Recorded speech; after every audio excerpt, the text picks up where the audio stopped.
If this is true, then to be honest, I really do not understand what the healthcare sector is turning into. Hey guys, welcome back to my channel. My name is Fadira. If you're joining me for the very first time, I'm so happy to have you all in our beautiful family. For my returning subscribers, thank you so much for always coming back to watch my videos. I really do appreciate. God bless you. Thank you for sharing my videos as well. God bless you. If you're new to this channel, I create content on how you can migrate to the UK, jobs or visa sponsorship in the UK, UK immigration updates, live in the UK, everything you can think about the UK. So if you're always planning to move to the UK or you're already in the UK, it's the best place for you to be. So do subscribe and join our beautiful family. So each time I upload a new video, you're definitely going to be the very first person to see that video. So guys, before we dive right into today's video, please do like and share this video with your friends and loved ones, so people will know exactly what is happening at the moment and will reassess their plans to see if the UK is a place they want to come to, or if they want to change their mind about the healthcare worker route, and also for them to be able to do research on the company and how the employment process is before they start making any commitment. So the government is also aware of what has been happening, whether true or false. As you can see on my screen, this is an update from BBC. Before BBC will put this news on their website, then that means they've done a lot of investigations, and for them to bring it up for other people to learn from it. Just as you can see, modern slavery grandmasters exploit care worker shortage, and this was on the 25th of July. So as you can see, the number of modern slavery cases reported within the UK care industry has more than doubled in the past 1 year. The care workers were recently added to the shortage occupation list last year, February 15th, and from what it is, the UK government has extended it to this year, which people are still using to move to the UK. There were 119 potential victims exploited for personal or financial gain between January and March, twice as many as the same period in 2022. So BBC 5on4 obtained the figure from the government-approved anti-slavery helpline run by Charity Unseen. Investigations trying to protect workers from being exploited say that the care industry is now a top priority. Like, we know that the UK Home Office and also the UK government is investigating a lot of care homes right now, which is why one has to be very careful with whatever you're doing. Before you make any commitments with any care home, please try and check to be sure that this care home is okay. The GANGMASTERS and Labour Abuse Authority, whose role is to protect workers from labour exploitation across the UK, told us there were 17 ongoing cases sector investigation, and it was looking at more than 300 pieces of intelligence. Unseen says the rise in calls about care sector in the past 12 months because the government has made it easier for overseas social care staff to work in the UK post-Brexit and fill thousands of job vacancies. Like I earlier mentioned, if not for Brexit, I'm sure that this opportunity wouldn't have come up for people to move to the UK as easy as it is through the care worker. As the supply chain gets bigger, there is more chance of exploitation, says the charity. In the year to March, the government had issued 102 skilled worker health and care visas to foreign workers. That's up to 171% on the previous year. In a statement, it told 5on4 that more than 17.8 million had been spent policing modern slavery since 2016. It is very rare to hear from a victim of modern slavery in person, but one woman who came to the UK on a work visa and was forced to work grueling hours as a carer has told us her history. Terry was recruited as a home carer after replying to an advert in her own country, still frightened of how former employers were calling her Terry to protect her identity. So this is not actually her name. The UK government is trying to protect her identity so people don't get to know exactly who this person is. So recruited by an agency in her home country in Africa, Terry was offered work in the UK as a domiciliary carer. The agency told her it will arrange her work visa and transport. This is why when I tell you, people keep asking me, oh Fadira, can you find a company that can pay my transport? Can you find a company that can pay for my visa? And so on. Please watch this video to the end before you start asking for free transport, free visa, and also free accommodation. She was in interviewed in person, took an English test, and had to provide proof of her work experience. She was promised a job as a care assistant in the UK through a care company. She was told she would earn up to £29,000, which is a decent salary for a care worker. It's even more for a care worker and also a senior carer. For Terry, who was in an abusive marriage, the job was the perfect opportunity to escape with her 3 children. So, butterflies were going through me. It was one of the best days of my life, she says. So, Terry brought her mother to the UK so she could look after Terry's children. Though Terry will be provided with somewhere to stay through the care company, depending on where she was asked to work. The children and their grandmother went into private rented accommodation. So, you know, if you're coming to the UK with young children, like I usually tell a lot of people I have consultation with and also on this channel, that you have to be prepared, because when you have young children, it will really restrict your working hours, especially if you don't have anybody to look after them. Terry came with her mother, and I believe she would have been informed by the organization that she would need somebody to look after the kids. So just as you can see, Terry told us she found her work hours growing up to 20 hours a day. So how would somebody work 20 hours a day when you have 24 hours a day? And that she often worked 7 days a week. The car she had been promised to travel between clients did not materialize, so she then had to walk to appointments.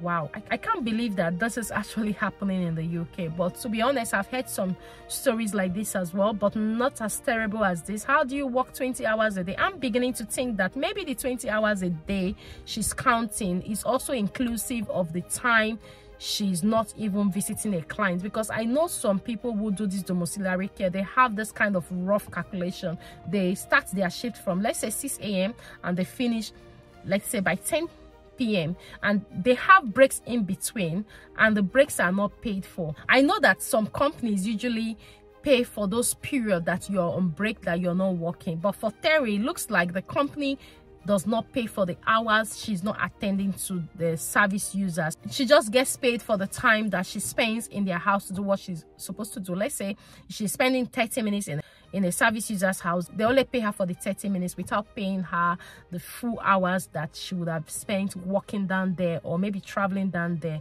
So when Terry eventually received her wages from the company 2 months later, it worked out at less than £2 an hour, which is illegal. How will a company pay a care worker £2 an hour? But you know what? When I read this documentary, I said to myself that the company as well will need to write their own. Let us hear from the company, because a lot of people come to me, oh Fajira, can you look for a company that will pay for everything? And when they pay for everything, when I come, I'll start working and pay back. Who knows the agreement that Terry has with the company? That's another thing that for me, I think we need to look at, because some companies will tell you that, okay, we are going to pay for all of this. At the end of the day, when you move to the UK, you will be paying back the company as you're working. So I don't know if this was the agreement that Terry had with the company, but to be honest, you hardly see a company that will have to pay for everything, and when you come here, you start getting your full salary. For me, in my opinion, I think Terry would have reached an agreement with the company, and maybe the company would have said, this is what we'll be paying you. By the time we pay for your flight, we pay for your visa, we pay for everything, this is what we'll be paying you at the end of the month. And now she didn't really say that way, because you know, moving to the UK is something everybody is really excited about. Everybody wants to move to the UK, but not knowing what happens after you have moved to the UK. So I think, I'm not so sure. I just think that the company and Terry may have had an agreement, but when Terry got to the UK, what she's receiving is not what she expected. Please, guys, leave your comments, leave your opinion on this matter in the comment section. And also, if you have had this kind of agreement with any company and you're being paid in this way, please leave your experience in the comment section so others will learn from it, especially for those that keep asking, Fajira, I need a company that will pay for everything. I have all my documents. Guys, this is something you should reconsider. There are some contracts you sign in the UK that if you don't read them carefully, you'll be signing something that you agreed to on paper, but you never agreed to it in your mind because you never read through it. So please, Be careful when asking for all of this from a company, because for me, in my experience, like I know a lot of people that go through similar things like Terry are people that the company has paid for everything, and the only way the company can get back their money is to deduct it from the salary. Just be wise about having such agreements with companies. Like I said, if you've had any similar experience, please leave it in the comment section so that others can learn from it. Terry complained to the care company, but it threatened to stop her work and cancel her visa. This is what a lot of people go through, because they don't want to go back to the country they are coming from, and they see that the UK is a country that God has used to answer their prayer. But sometimes let them cancel it. When they even threaten, tell them to cancel it, because some won't even have the courage to do that. She says other carers she got to know also warned her that the firm's owner had political links in their home country. Her low pay meant she was unable to continue paying rent for her mom and children, and they were forced to leave their accommodation. This is really a sad one. I don't know why companies will bring employees from overseas and take advantage of them, especially when they know that these guys are just new migrants and they are trying to find their way around the UK. Terry was on a night shift while her mother and children spent the night on the streets. This is sad. They were spotted by a member of the public, and Terry was reported to social service. Asked to see her rota, they were shocked. This is too much. This is insane. She says they told her. Social services helped Terry get placed in the National Referrals Mechanism, the government system set up to identify and support victims of modern slavery. She and her family are now in accommodation provided by social service and are being helped by the charity Caseway. Terry is now seeking asylum in the UK, and until a decision is made, she's not allowed to work. This is indeed a sad news, and looking at the way she said she got her job, she got it from an agency in her country, so which means that the country she got it from is a country on the green list. So I'm sure that the WHO will look at it and see what they will do with that country as well, because I know a lot of countries are on the red list, and most of them are due to things like this. So we don't know what is going to happen yet, but trust me, I will keep following up this matter and see how it ends. The Home Office has told her she has reasonable grounds to prove she was a victim of modern slavery. The care company Terry worked for is currently being investigated by another government department over the UK Skilled Worker Visa Scheme, says Ian Waterfield, head of enforcement at the government-sponsored GLAA. He says the care industry has gone from not being on their radar to becoming a top priority in the past 18 months. You can see how some companies and also people involved in all of this have abused this opportunity. If the government stops this pathway, they have enough reason to stop it. Modern slavery has infuriated several employment sectors, including construction and car washers. The total number of potential victims referred to the Home Office through the National Referral Mechanism in 2022 was almost 17,000, the highest number ever recorded. The National Police Chiefs Council told us he had a dedicated team leading work to understand and tackle the problem, and that currently there were more than 3,500 active investigations across England and Wales. So you see sometimes a company say, hold on, don't apply for your visa yet, don't do this. Most of them are maybe undergoing an investigation, and most of them are not even companies that exist at all. So as you can see, however, prosecuting cases is difficult. Last year, England and Wales police forces lodged nearly 10,000 cases, but half of these were closed because of offenders couldn't be tracked down, and less than 2% resulted in charges. Victims of modern slavery are extremely vulnerable, says Sarah Thompson, the former independent anti-slavery commissioner. So you can see what has been happening, especially in the healthcare sector. So that's why I always say that before you start any process with any agent, with any company, do some of your own verification as well. Read about them, see their rating, and read what people have said about them, because a lot of people are going through a lot. People are coming into the UK without work. Meanwhile, the agent have told them, or maybe the employer have told them that, oh, you've got hours, and when they get here, no hours for them, and they start begging.